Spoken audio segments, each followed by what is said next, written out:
नमो बुद्धाय मित्रों। तथागत भगवान बुद्ध कहते हैं, बुढ़ापा आने से पहले हर इंसान को ये 4 काम कर लेने चाहिए।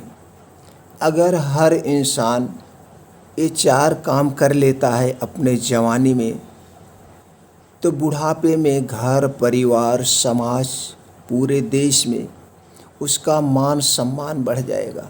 सभी लोग उसका मान सम्मान करेंगे। मित्रों, वो कौन से 4 काम हैं जो हमें कर लेना चाहिए? इस वीडियो को सब घर तक पहुंचा दीजिए, सब इंसान तक पहुंचा दीजिए, चाहे लेडीज़ हो या चाहे जेंट्स। सबको ये 4 काम कर लेने चाहिए घर परिवार की सुख शांति के लिए, घर परिवार की सुख शांति के लिए, उसके साथ ही साथ समाज में मान सम्मान पाने के लिए। चलिए जानते हैं भगवान बुद्ध के इस उपदेश में वो कौन से 4 काम हैं जो हर आदमी को करना चाहिए। तथागत यह भी कहते हैं कि सबसे पहले व्यक्ति को खुद की पहचान करनी चाहिए। दूसरों की बजाय व्यक्ति खुद के बारे में ज़्यादा जानता है। उनका मत था कि बुराई से घृणा करो, बुराई से घृणा करो, बुरे व्यक्ति से नहीं। एक बार की बात है, किसी गांव के पास बहती नदी के किनारे भगवान महात्मा बुद्ध बैठे थे। किनारे पर पत्थरों की भरमार थी, पर छोटी सी वह नदी अपनी तरल धारा के कारण आगे बढ़ती ही जा रही थी। भगवान महात्मा बुद्ध ने विचार किया कि यह छोटी सी नदी अपनी तरलता के कारण किसानों की प्यास बुझाती है, लेकिन भारी भरकम पत्थर एक ही स्थान पर पड़े रहते हैं और दूसरों के मार्ग में बाधक बनते रहते हैं। इस घटना की सीख यह है कि दूसरों के रास्ते में रोड़े अटकाने वाले खुद कभी आगे नहीं बढ़ पाते, परंतु जो दूसरों को सद्भाव और स्नेह देता है वह स्वयं भी आगे बढ़ जाता है। भगवान महात्मा बुद्ध ऐसे ही विचारों में मग्न थे कि तभी उन्होंने ग्रामीणों की एक भीड़ को अपनी ओर आते देखा। बड़ा शोर था और लोग किसी युवती के प्रति अशब्द बोल रहे थे। तथागत ने देखा कि लोग एक युवती को घसीट कर ला रहे थे और उसको गाली भी दे रहे थे। भीड़ के नज़दीक आने पर भगवान बुद्ध ने लोगों से युवती को पीटने और अशब्द कहने का कारण पूछा। लोगों ने कहा कि यह स्त्री व्यभिचारी है और हमारे समाज का नियम है कि यदि व्यभिचारी स्त्री पकड़ी जाए तो उसे पत्थरों से कुचलकर मार डालना चाहिए। तथागत ने युवती की ओर देखा और कहा, जो तुम चाहते हो वही करो, पर मेरी एक शर्त है कि पत्थर मारने का अधिकारी वही है, पत्थर मारने का अधिकारी वही है जिसने कभी व्यभिचार ना किया हो, जिसने कभी व्यभिचार ना किया हो और ना ही उसके मन में ऐसे विचार कभी आए हो। इतना कहकर तथागत शांत हो गए। चारों ओर मौन था। कुछ समय बाद लोगों की भीड़ मन में पश्चाताप का भाव लिए हुए वहाँ से विदा हो गई। इस घटना से यही सत्य उभरता है कि हम खुद अपने प्रति न्याय कर सकते हैं, दूसरों के प्रति नहीं, क्योंकि हमारी जानकारी दूसरों के विषय में अधूरी होती है। यदि हम किसी के प्रति न्याय करना चाहते हैं तो उसे ऐसा प्यार और स्नेह मिलना चाहिए कि खुद ही अपने दोषों को स्वीकार कर ले और उसे पुनः न दोहराने का व्रत ले ले। दोस्तों, हम जानते हैं वो कौन से 4 काम हैं जो हमें नहीं करने चाहिए। जवानी में बुढ़ापे की बात पूछा जाए, सोच रहे हैं बुढ़ापे में, बुढ़ापे के बाद क्यों पूछते हैं? अभी से पूछ ले, आना तो है ही है। बुढ़ापे को सार्थक बनाने के लिए हमें कुछ ध्यान रखना चाहिए। मैं तो यह कहता हूँ, जिसकी जवानी अच्छी होती है उसका बुढ़ापा अच्छा करता है, जिसकी जवानी खराब होती है उसका बुढ़ापा भी खराब हो जाता।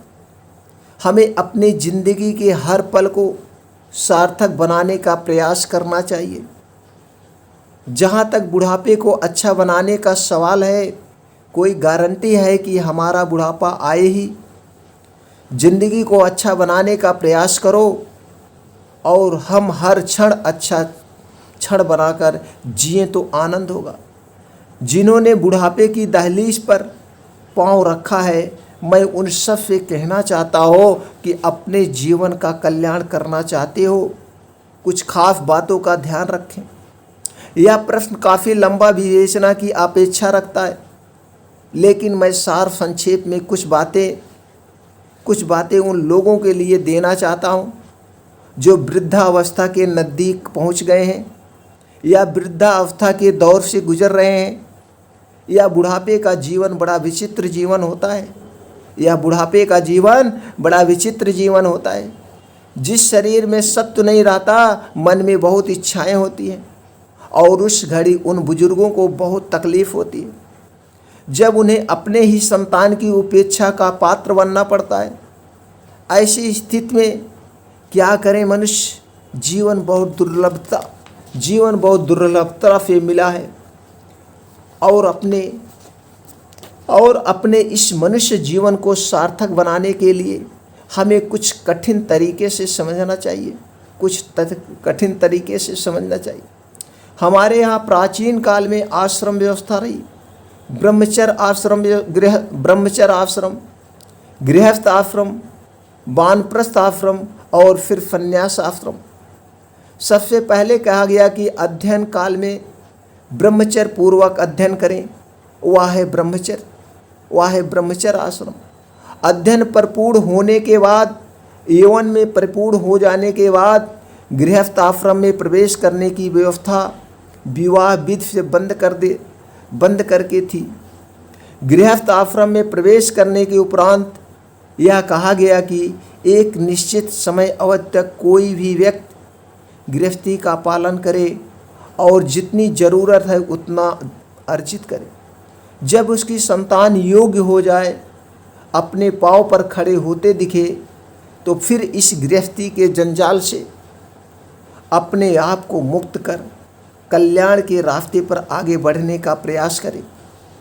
उसका नाम है वानप्रस्थ आश्रम, जिसमें घर में रहते हुए भी न रहने जैसी स्थिति धीरे धीरे वन की ओर, जिसका मुख यानी गुरुजनों की ओर जिसका मुख हो गया है, और जीवन के आखिरी क्षणों में संलेखना समाधि पूर्वक अपने जीवन को बिताने का नाम संन्यास आश्रम है। यह 4 आश्रम की व्यवस्था है।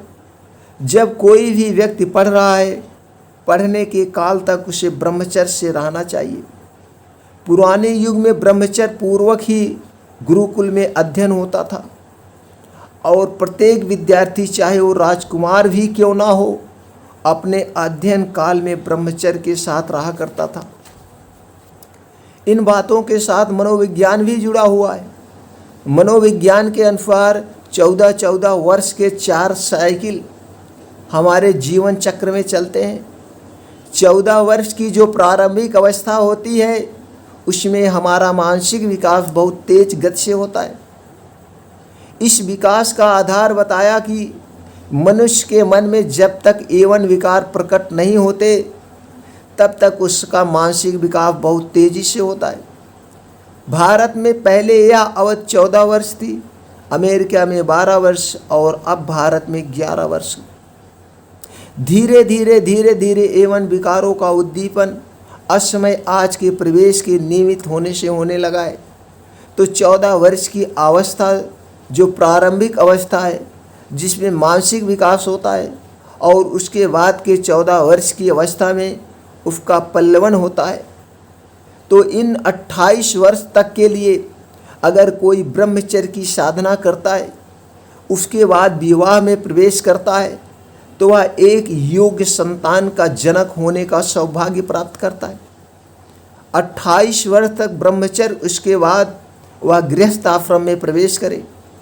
28 वर्ष के बाद 14 वर्ष जो बात का है, 14 वर्ष जो बात का है, वह 42 वर्ष तक की अवस्था है। इस अवस्था में मनुष्य के मन में तीव्र जीवेशना प्रकट होती है। विश्व के जितने भी नामचीन लोग हुए हैं, जिन्होंने पूरे विश्व में प्रसिद्धि को पाया है, वह प्रायः 35-38 साल की उम्र में हुए हैं। इस उम्र में बहुत कुछ करने की प्रांगण आकांक्षा होती है, जिसको तीव्र जीवेशना बोलते हैं। इस आयु में व्यापार करना, नाम कमाना, परिवार परिजन, अपने आप को समाज में स्थापित करना, इन सब की एक ललक उठनी शुरू होती है। 42 वर्ष तक यह जीवेशना बढ़ती है। 42 वर्ष के बाद के 56 वर्ष तक ये जीवेशना धीरे धीरे मंद होने लगती है और मनोविज्ञान के अनुसार 56 वर्ष की उम्र के बाद व्यक्ति की मृत्यु येष्णा प्रारंभ हो जाती है। फिर बहुत ज़्यादा आकांक्षाएं मन में नहीं रहती है, धीरे धीरे कम होती है। आप भी अपने जीवन में महसूस करते होंगे कि एक समय तक आदमी के अंदर बहुत तेज़ी से दौड़ने का भाव होता है, फिर धीरे धीरे मन कहता है बहुत हो गया, अब रुको, अब रुक जाओ।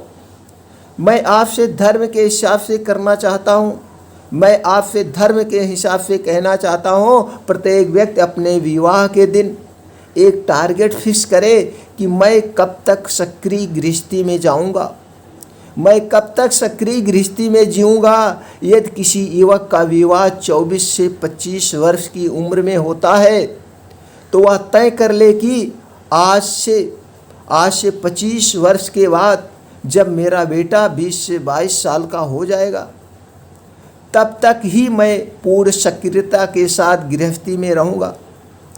50 वर्ष के बाद होते होते मैं अपने आप को समेटना शुरू करूँगा। फिर धीरे धीरे घर परिवार की जिम्मेदारी अपने बेटे और बहू को देना शुरू करूँगा। जब मुझे लगेगा कि यह अपने कारोबार को संभालने में, घर की जिम्मेदारी को संभालने में पूरी तरह से दक्ष है, तो मैं उनके साथ ढील छोड़ता जाऊंगा और अपने लिए उतना रखूंगा जितने के लिए हमें उसके आगे कभी हाथ ना फैलाना पड़े। 50 कैसे बनता है? 50 कैसे बनता है? 5 पर 0 लगाने पर 50 होता है। 50 को छूते ही 5 बातों पर 0 लगाना शुरू कर दो, 5 चीज़ें शून्य कर दो, 5 चीज़ें शून्य कर दो। 50 के प्रारंभ को 60 की उम्र आते आते अपने मन को रिटायर कर दो। आजकल लोग टायर्ड हो जाते हैं लेकिन रिटायर्ड होने की कोशिश नहीं करते हैं। रिटायर्ड माने सेवानिवृत्त। अब अपनी सेवा करना है पर की सेवा नहीं करना है। 60 की आयु छूते छूते इन सब चीज़ों से अपने आप को मुक्त करें। अपने खाने पीने की आदतों पर संयम रखें, अपने प्रवृत्तियों में संयम रखें और अपना अधिकतम समय धर्म ध्यान में दें। बचपन ज्ञान अर्जन के लिए, जवानी धन अर्जन के लिए और बुढ़ापा पुण्य अर्जन के लिए सुरक्षित रख लो। जब जो करना है करना है, जब जो करना है करना है। अभी तक मैंने जो किया अपने परिवार के लिए किया, अपने बच्चों के लिए किया, सबके लिए कर दिया और अब मुझे जो भी करना है मुझे अपने लिए करना है। अपनी शक्ति का, अपने संसाधनों का केवल अपने लिए उपयोग करो। जितना बन सके व्रत संयम का पालन करो और अपना चित्त धर्म ध्यान में लगाओ। अपनी संपत्ति का दान धर्म में उपयोग करो, ये सबसे अच्छा उपयोग है। इसके बाद अब ज़्यादा बच्चों के पीछे हो, अब इसके बाद ज़्यादा बच्चों के पीछे हो, उलझना, उनके मुंह में पड़ना, अपनी आत्मा की दुर्गति करना है। इससे अपने आप को बचा लो तो इंसान बहुत आगे बढ़ सकता है, उसका जीवन बहुत सुखी हो सकता है। आप अपने आप को इसमें धीरे धीरे लगाना शुरू कर दीजिए, आपके जीवन में आनंद आएगा। कुछ अपने आंतरिक व्यवस्थाओं को बदलिए। व्रत संयम से जुड़ने के साथ दान धर्म से जुड़िए और घर में मालिक की भांति न रहकर मेहमान की भांति रहना शुरू कर दें। घर में रहते हुए भी न रहने जैसा। अब तक आप घर के मार्ग निर्णायक थे, 60 के बाद जब बेटा बहू सब कुछ अच्छे से संचालित करने लगे, आप मार्ग निर्णायक ना बनकर मार्गदर्शक की भूमिका तक अपने आप को समेट लीजिए। पूछे तो बता दीजिए, जबरदस्ती बताने का कोई काम नहीं। एक और बात बोलता हूँ, पहली पारी में इतना स्कोर खड़ा कर लीजिए कि दूसरी पारी में आपको बल्ला उठाने की नौबत ना आए। अपनी व्यवस्था कर लो, बच्चों पर कभी निर्भर मत रहना। जमाना खराब है, जमाना खराब है, या तो त्यागी बन जाओ तो कोई ज़रूरत नहीं, और यदि गृहस्थ हो तो इतना बचा के रखो कि कभी किसी के आगे हाथ फैलाने की नौबत ना आए। या ऐसी व्यवस्था कर लो कि एक नियमित आमदनी आपके जीवन के निर्वाह के लिए, हो जाए। दूसरी बात, संतान को जो देना है पहले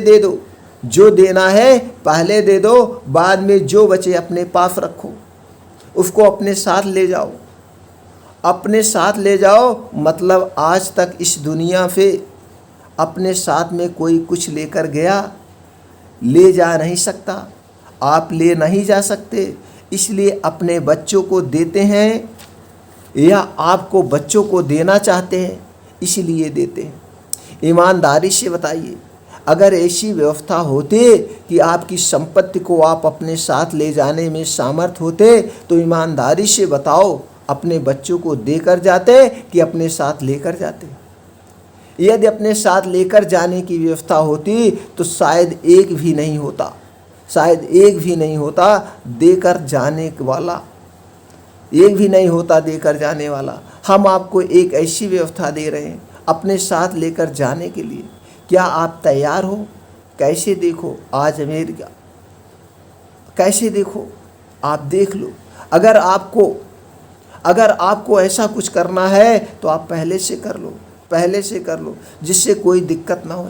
आपका काम चल जाता है। जब एक देश से दूसरे देश में जाने पर आपको करेंसी बदलनी पड़ती, तो आप एक लोग से दूसरे लोग में जाना है तो करेंसी चेंज कर लो। एक्सचेंज करने की व्यवस्था हम लोगों के पास है। दान देने का अर्थ है अपनी करेंसी को एक्सचेंज करना। एक्सचेंज कर लो, जो दान करोगे सब तुम्हारे साथ जाएगा। जिंदगी भर जो तुमने पाप करके कमाया उसे छोड़ के यहीं चले जाओगे, लेकिन उसे दान धर्म में लगाओगे तो वह तुम्हारे साथ जाने वाला होगा, वह तुम्हारे काम आएगा। ऐसा प्रयास करो, धर्म करो, संयम साधना करो, साधु संतों के साथ जुड़ जाओ, तुम्हारा बुढ़ापा आनंदमयी हो जाएगा। जो ऐसा कर लेते हैं उनके लिए बुढ़ापा वरदान बन जाता है। यह एक रास्ता है।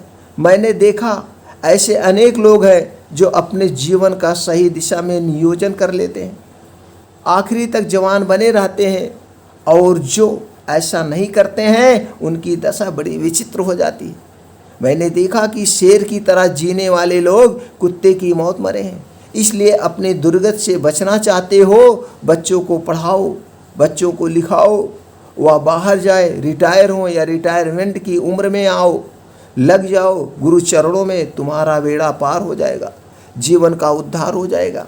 अब जो तुम्हें 4 काम करने हैं वो काम जरूर करना। पहला काम है जवानी में ही परिवार को सेटल करके अपने लिए कुछ पैसा रख लो।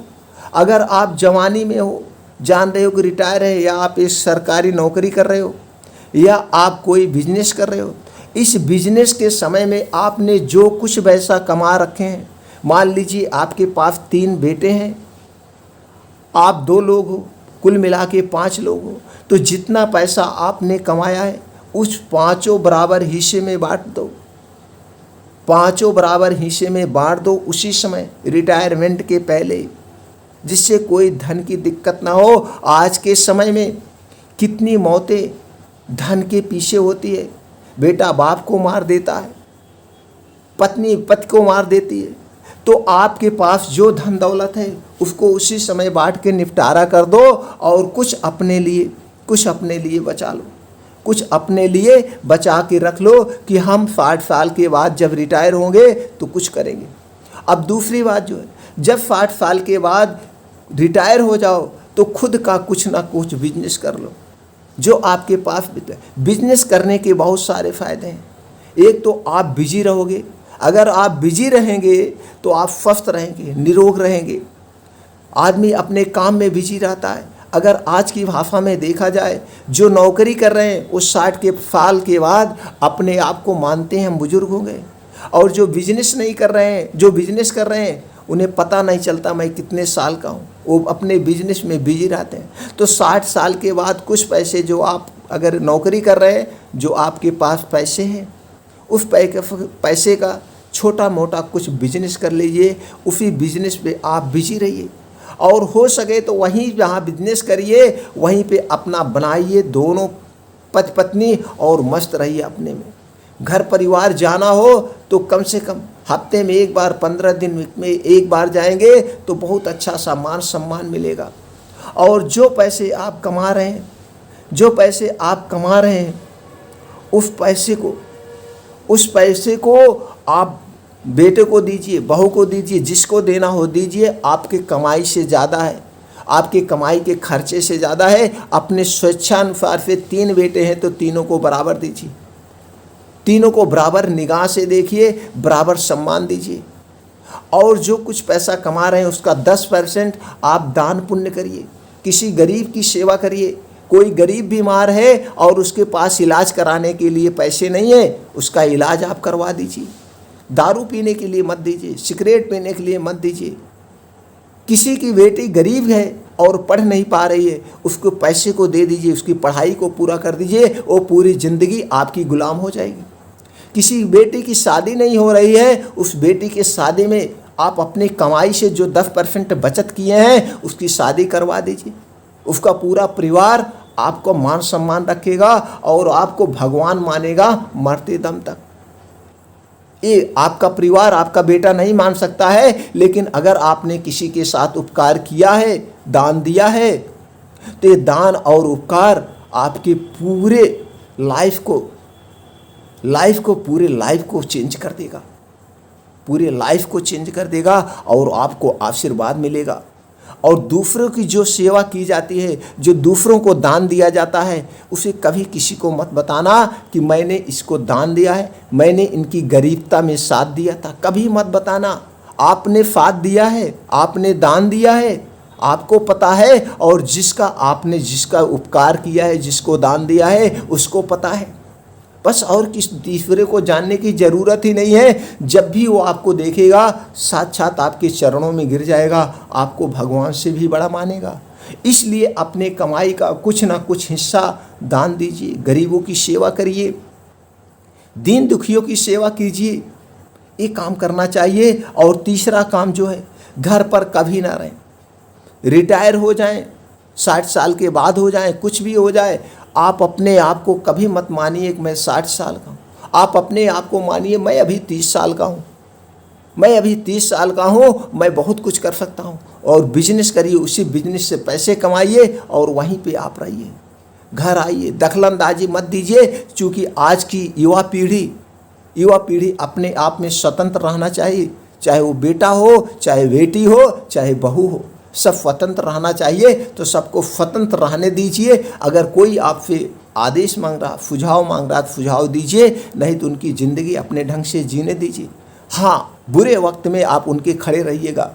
आपके पास जो कुछ पैसा है, बल है, सब कुछ के साथ अपने परिवार के साथ आप छाया बन के खड़े रहिएगा, लेकिन साक्षात प्रकट मत होइएगा।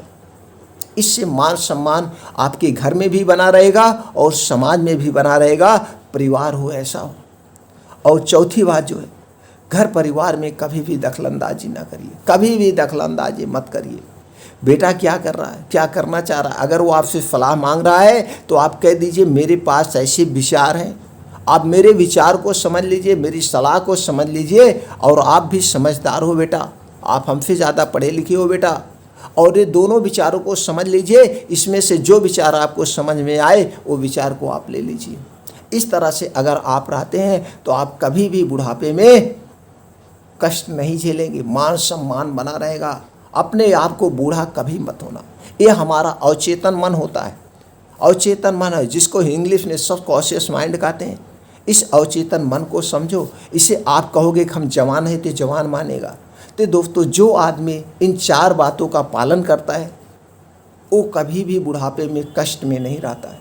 मित्रों, इस उपदेश को हर एक इंसान तक पहुंचा दीजिए, चाहे वो गरीब हो, चाहे अमीर हो, चाहे जवान हो, चाहे बूढ़ा हो, सब तक पहुंचा दीजिए। अगर सब लोग इस उपदेश का पालन करने लगे तो भगवान महात्मा बुद्ध का सपना साकार हो जाएगा। क्योंकि उनका एक ही सपना था कि सब लोग स्वस्थ और निरोग रहें, अपने घर परिवार में, समाज में प्रिय बने रहें और एक दूसरे की सेवा करें, समाज सेवा करें, जिससे हमारे देश से गरीबी मिट जाए, हमारे देश से लड़ाई झगड़े मिट जाए, हमारे देश से द्वेष की भावना खत्म हो जाए। दोस्तों, वीडियो ज़्यादा से ज़्यादा लोगों तक पहुंचाइए। उम्मीद करते हैं हमारे सभी नमो बुद्धाय भाई ये वीडियो ज़्यादा से ज़्यादा लोगों तक ज़रूर शेयर करेंगे, हर घर तक ज़रूर पहुंचा देंगे। फिर मिलते हैं अगले वीडियो में अगले उपदेश के साथ। एक बार फिर प्रेम से बोल दीजिए दोस्तों, नमो बुद्धाय।